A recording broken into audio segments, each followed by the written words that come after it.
And we actually bought that deal for 25,000 less than one of our competitors offered. If we're talking about a lead funnel, at the top of the funnel is awareness, and then at the bottom of the funnel is conversion. And TV can really function as both ends of that funnel. What's the easiest and cheapest way to get the most impressions per dollar? It's television. When someone's on TV, it just eliminates a lot of that anti-credibility factor, where it's like, hey, if he's on TV, like, he must be the real deal. It just makes it very simple. You're not filtering through data with mail. It's kind of just marketing on autopilot, more or less. It's getting you in front of motivated sellers that are talking to way less people. Tell us just a little bit about your business, what you do, where you're from, and just give us a 30,000 foot overview. Sure. Pittsburgh, Pennsylvania. Been in real estate since 2019, full time. Came from a carpentry background before I was doing this. And there's 9 of us on the team. Do fix and flipping, wholesaling, novations, and we have a small rental portfolio as well. Gotcha. Cool. Have you changed your team at all as far as since starting TV? Yeah. So we added, actually probably 5 of those 9 people are new since TV. So a good bit. Gotcha. Cool. So what have you added since starting TV? So an extra lead manager, and what else have you added? Extra acquisition manager, a full-time construction manager, and an operations manager as well. Gotcha.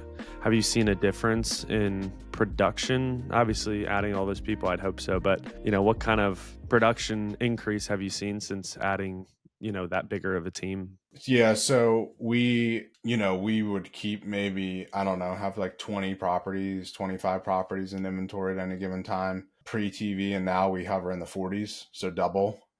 Awesome. So we needed quite a few more people to be able to handle the increase naturally. And then, as far as fix and flips are concerned, we've been getting a lot of like wholesale type deals a lot this year, which is nice because those are a little bit easier. But also we're buying so many of them that it still, can clog the pipeline if you don't have the right people downstream to kind of take care of everything. For sure. Are you seeing stuff sit on the MLS a little bit longer than they have been in the past couple months? Yeah, so it's taken longer to catch up to Pittsburgh than the rest of the country, but really like probably from actually really the summer season starting this year for us is really when things started to die down a little bit. Now going into September, October, it's really, really slow. Yeah, I've heard from a lot of people that, it's a little bit slower when selling deals right now. There's not as many buyers right now. Do you mind sharing what your cost monthly is on TV? Right now, we're about $25,000 a month. As far as that 25,000 goes, what's kind of your return on that? So, well, we've talked about this many times. It's TV's a tough attribution channel because, at least in my opinion, I think, as far as everyone else is concerned, should be theirs too. But when you do TV, you really want to make sure that you have a heavy website presence, PPC presence, retargeting presence, because TV might generate a lead that they don't necessarily take action right away. And then they come in on a different marketing channel. So we actually did create like a whole new section on our lead intake where we were asking people, where they came in from. So we will get a lot of PPC or organic or even Facebook leads that when we ask how did they hear about us, they'll say TV, even though they didn't come in as a TV lead. So we don't switch the attribution, but we've definitely been above like 4 or 5x, even with just the TV attribution. Awesome. Cool. Was it more or less than what you thought it was going to be, before starting TV as far as your monthly budget goes? Monthly budget? No, I feel like we started at 15,000. I feel like I had a pretty good idea of that's, kind of where we would be. And like our PPC budgets were always around 10 to 12. So it's not like it was astronomically different than what we were spending on anything else. I think PPL, there's times when we were spending 20, 25 a month. So awesome. Cool. Have you seen a difference in the kind of sellers that are reaching out from the TV commercials versus any other channels? Yeah, so there's pros and cons to that naturally. The TV leads, in my opinion, function very much like direct mail leads, where generally when they're calling in, they're kind of like ready to go. They might see the commercial for months, but by the time they pick up the phone, they want an appointment with us. Of course, it still brings a little bit of, spam, just like anything else here and there. But then, also you kind of get the credibility from the other marketing channels of, that omni-channel presence where it's like, not only do they see you on Google, they saw you on Facebook, they saw you on TV, maybe they received a letter from you. So you're kind of hitting them with multiple touch points, without really having to spend the actual lead cost 5 times, if that makes sense. Yeah, for sure. Do you feel like there's a difference in trust factor, since starting TV?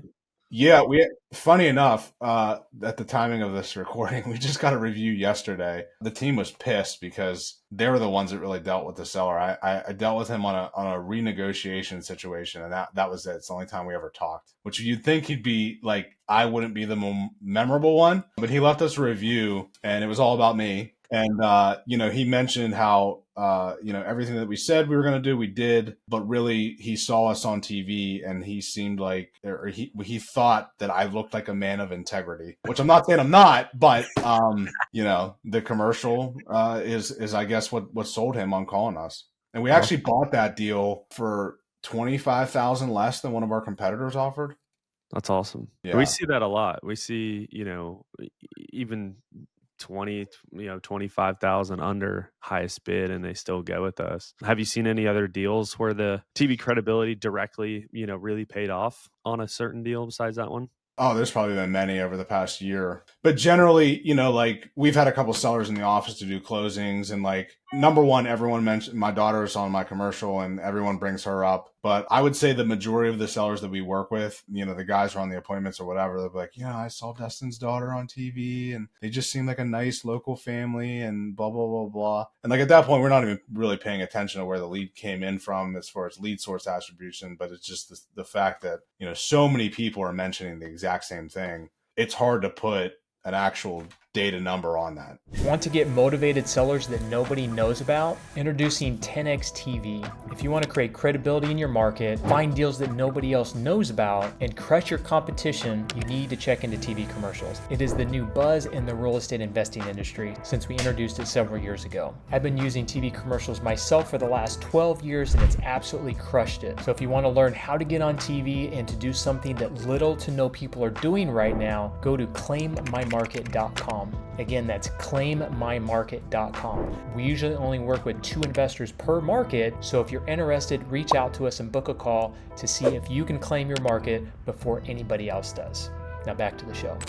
Have you seen, I know you kind of mentioned it, but you've seen a lot of TV leads coming, or like people saying they saw you first on TV coming through PPC, organic, Facebook. You see it from kind of all different angles. Yeah, so I mean, I think TV can function if we're talking about a lead funnel, at the top of the funnel is awareness, and then at the bottom of the funnel is conversion. And, TV can really function as both ends of that funnel. And a lot of other marketing channels can too, but, you start to create that. And there's a data statistic on this you're probably more familiar with than I am, but how many touches someone needs to see before they convert into a customer. And it's like, what's the easiest and cheapest way to get the most, impressions per dollar?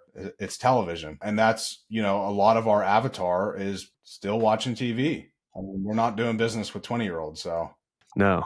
And even the people that we are doing business with that inherited a house, they still see it at the gym. They still see it, all sorts of places. So yeah, no, for sure. I definitely agree with you there. Has there been any scenarios that you've noticed that you have gotten anything additional to TV deals as far as like, raising private money or getting any special treatment or anything like that because of TV? that's a good question. I don't want to say that like someone has called me from the television commercial and said, "Hey, I'd be interested in like funding one of your deals" or anything like that. That being said, all my private lenders are aware of our TV commercial, and I'm sure that has helped, pitch credibility and things like that. But I don't know. I don't know if there's any benefit to like maybe the the local governments of Pittsburgh. They probably know who I am and things like that. But I don't know if that's a pro or con. More will be revealed. Have you seen an impact on your size of deals as far as starting TV goes? Like margin wise, profit margin wise? Not necessarily. And I'm only saying that because we've always done, number one, we're like one of the most profitable areas in the country for fix and flipping. It's been like that for a long time. And then number two, I personally believe it's kind of a sales thing, like average profit per deal. And we've always done inbound. We never did outbound. So I'm not the best person to ask for that because I don't have a direct comparison to like cold calling and SMS. We've never really dived into. It's just not something we wanted to deal with. Yeah, fair enough. I know, I did a little testimonial with Tommy Har, and he was talking about how he went straight from cold calling and texting to TV, and it was like night and day. It was crazy. But yeah, going from Yeah. inbound to inbound it's not as drastic for sure. But So we tried cold calling for about 3 months with a third party provider. and it lasted 3 months. Do I need to say anything else? No, that's good enough for sure. Yeah. Uh, yeah, I think cold calling and texting is so low cost and it's so easy to do that most people jump on it first, but they don't realize how much time they're spending and frankly wasting. If it's taken 1 in 100 or 1 in 200 leads to get a deal, do you know what your kind of average lead to deal ratio is on TV or just in general with most of your inbound? Only because I have this number at the top of my head right now. I know in August, which was 2 months ago, or really a month ago, we were at like I don't know, 2,700 probably. 2,700 leads to get a deal? No, $2,700 in Oh, spend. dollars. Okay. Okay, I got you. I was like, "What?" That's This is like rough guesses, but they're fairly close. I think in the month of August we had about 265 leads, and we did 22 contracts that month. So awesome. yeah, Awesome. Yeah, I'm about to prove how bad my math skills are there, but okay. I think our average is like 1 in 10, 1 in 12. We have people in the 1 in 5, 1 in 10 mark, but our average I would say is about 1 in 10. yeah, and then there's a difference in it. People talk about gross leads and they talk about net leads, and it's like that particular month we were 1 in 10 on gross leads, which is amazing. If you translated that down further in the funnel to qualified leads, then yeah, we for the month of August we were probably closer to 1 in 5. Yeah, that's awesome. Cool. Have you found that anyone's treated you differently since getting on TV? Any like whether it's sellers, agents, or other investors? I think on this, I can speak to the seller's end. I think they just take us more seriously. It's like one of those weird things where, well, it's not for our industry, right? We get reputations as being scammy and fake and all of these things, and it's like when someone's on TV, it just eliminates a lot of that anti-credibility factor where it's like, hey, if he's on TV, like he must be the real deal. Not that there's necessarily any basis in that, to be honest, but that's just the way that it works. I think most people just know that it costs money and most people think it's a lot more than it really is, to be on Right. TV. So I think that's like the main part of it is they know you're serious and they know you have cash, which is the main point, which I feel like is the main reason, a lot of investors get called scammy is because some investors say they're going to buy it in cash and they don't really have the cash. And, I think that's kind of where that comes from. But being on TV, like they really feel like you have that cash. So definitely makes sense. There's a big difference between, like there's in any given market, there's 15 or 20 people probably texting and cold calling the exact same person. Whereas like I can, I can only speak to my market, but there's about 4, maybe 5 of us on TV and that's it. So, and we're not reaching out to them. Like they're just seeing our commercial on television. So, I can understand from their point of view where it's like they get 15 texts a day. Hey, I want to buy your house. I want to buy your house. Like there's not a lot of juice in that. Yeah. Do you feel like because a lot of people their burden with starting TV is they're like, oh, I already have like 1 or 2 people in my market already doing TV, and I find that kind of funny. To your point, like there are marketing channels that there's probably 40 to 50 people doing mail in each market, blah blah blah, like so on and so forth. What would you say to people that are kind of hesitant to do TV because there's I don't know 1, 2, 3, 4, 5 people in their market? How often do you go to an appointment where there's only been one other investor there? Like, you're asking for a unicorn that doesn't exist, and it really doesn't matter. That our main goal with marketing, right, is to get in front of the seller, get the appointment. After that, it's a sales thing. So, maybe you got to work on the sales skills a little bit, but the marketing's doing its job. I mean, it's getting you in front of motivated sellers, and it's getting you in front of motivated sellers that are talking to way less people than the person that has 20 postcards sitting on their nightstand. Yeah, definitely. Fair enough. What would you say to an investor that is relying on, texting or cold calling or any other outbound strategies? I don't think there's anything inherently wrong with it as a beginner strategy, right? Like it's I understand. And there was a time like in my career when I couldn't dump 15 grand a month on a marketing channel and then wait 90-day cash conversion cycle to get my money back. But I think the goal of the operation would be, hey, do the cheap marketing for a little bit, be a one-man band, like do all the work, stack some capital, and then start spending money on the marketing channels that are actually going to build a foundation for your business. So you're still in business 5 to 10 years from now, not just, doing this hustle mentality for the next 10, 15 years. I know you said in August you got 200 and something leads from TV. I know a lot of people have been slow this year, not necessarily TV, just in general. How have you seen TV perform this year with a lot of investors having trouble just finding leads in general?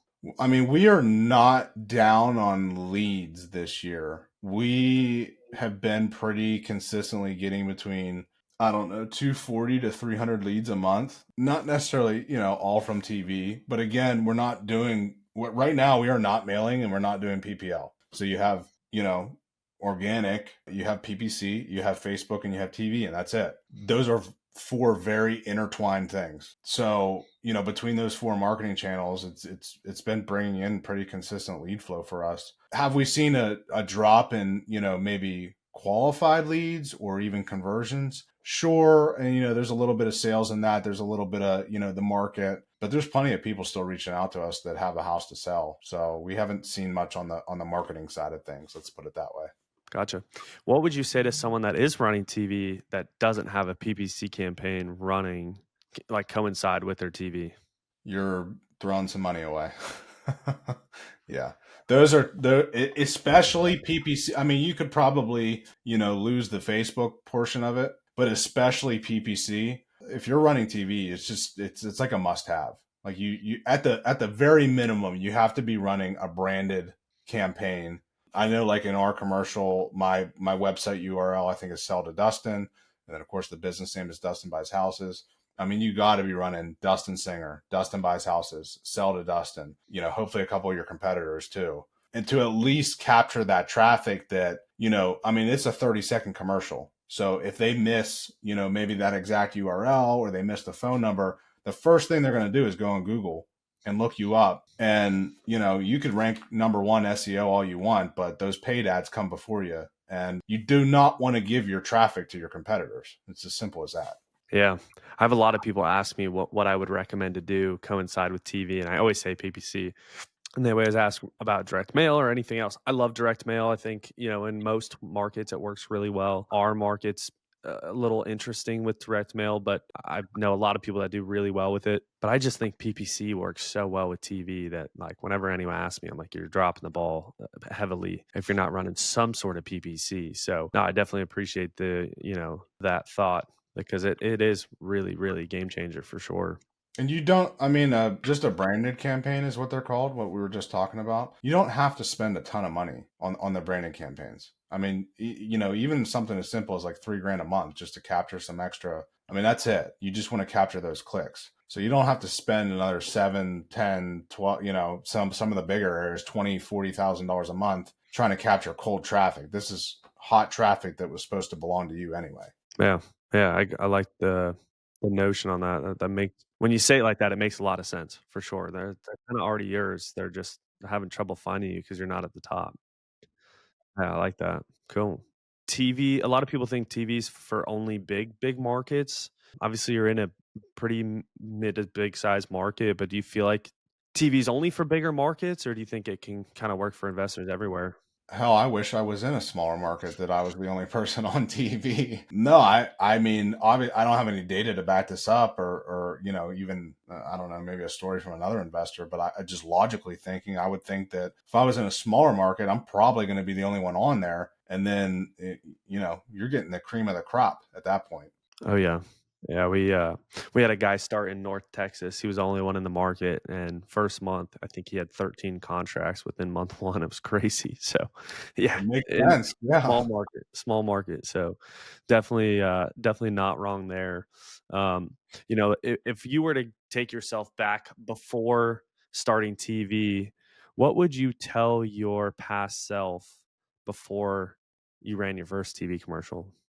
Number one, probably be a little bit better prepared to handle the inbound traffic. We were just lacking in the lead manager department a little bit.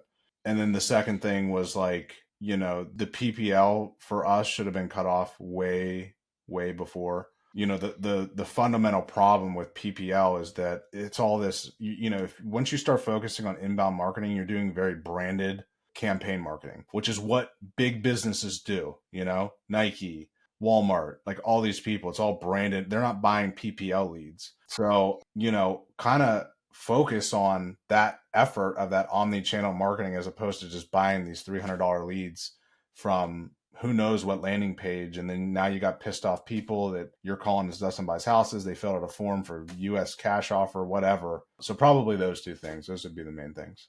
Awesome. What would you tell someone else, a different investor, maybe not in your market, but another investor that isn't running TV, about TV, if you could give like a, 2 to 3 minutes on your experience with it in as a whole and just what you would tell someone that isn't running it? I just think it's one of those things that, at some point as your business matures, it's only, the next, I don't want to say final logical step, but it's a cornerstone of the business that kind of needs to be implemented, especially for what we do. Obviously if you're running a little brick and mortar, whatever, maybe not. But, if you're doing any kind of volume or, buying houses in like a major county or a couple counties or whatever, there's no better way to get in front of as many people as there is, like there is with television, and unless the demographics drastically change at some point in time, which I don't see happening, I feel like people are spending even more time in front of screens, that it's not going to go away.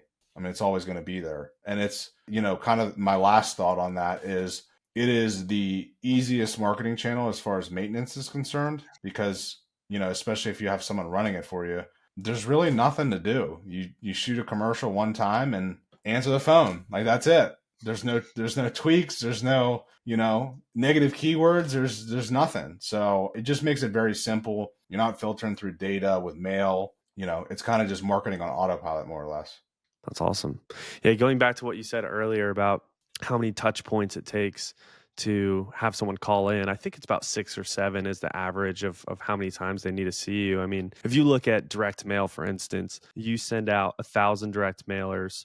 Obviously, those aren't going to go to the same people, right? So, 1,000 direct mail pieces, maybe 50 cents, it's $5,000.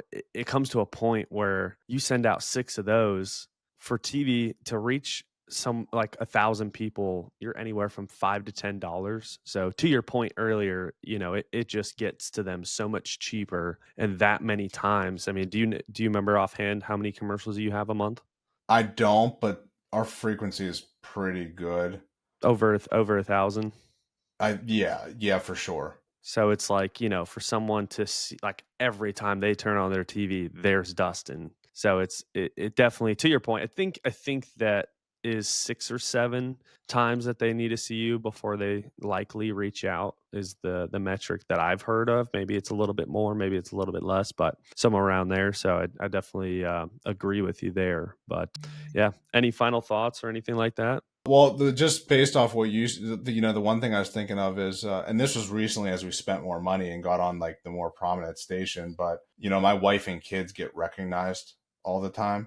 And then, I think the one thing that we forgot to mention is like, household name type situation where it's like the customers start to see, and even if you have competitors in your market, they see a couple of you, but it's so ingrained in their brains. It's like, oh, we need a We Buy Houses company. What about that guy that we see on TV all the time? There's this thing that's almost like impossible to measure for, let's say today someone sees my television commercial for the, whatever, 20th time. 2 years from now, someone in their family dies and they inherit it in a house. And they keep seeing that same television commercial over the years. Who are they going to call? Oh, yeah. It's like needing new sneakers and you're like, oh, yeah, just do it. Like, I'm going to go get some Nikes. It's Same thing. It's the same thing. No, I love it. Cool. Yeah. Well, yeah, if this resonates with you and you want to become an authority in your market and do something that 99% of other investors aren't doing, please go to 10xtv.co, that's CO, no M, to apply and see if your market's available. Dustin, thank you so much for coming on. Appreciate your time and look forward to continuing the relationship. Absolutely. Thanks, man. All righty.